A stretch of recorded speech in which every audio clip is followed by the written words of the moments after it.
Welcome to the UpBeet Gardener, a source for simple, effective answers for gardening, relationships, and life. I'm Marion Owen.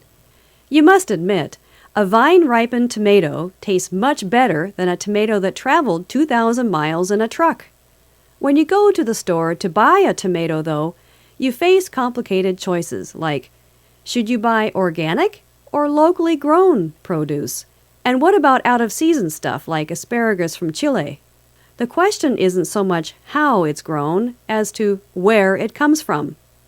The organic tomato, even though it's untainted by chemicals, may have traveled 2,000 miles, burning fossil fuel to get there.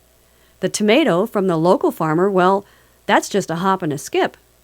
Bottom line, in the face of global warming, experts say buying local makes better sense.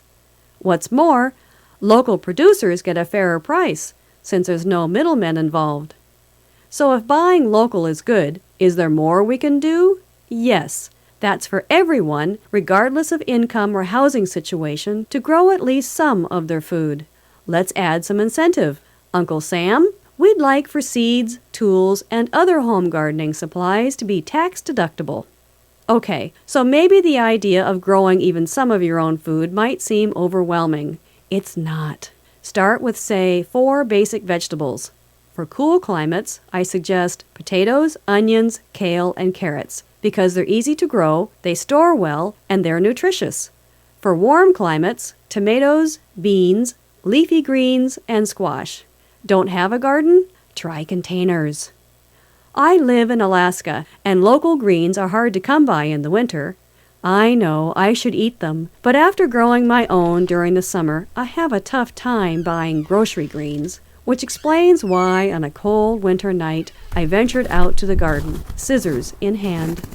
After punching my way through the snow, I found them. Green tufts of kale. Withered, they look more like old trees than something to eat. Still, I clipped a dozen tops and put them in a plastic bag. With my back to the wind, I retraced my steps to the house. Back in the kitchen, I shook the crinkly leaves into a tub of cold water. A few hours later, I checked one of the leaves, rubbing it between my thumb and forefinger. Like magic, the freeze-dried leaves had swelled up with water.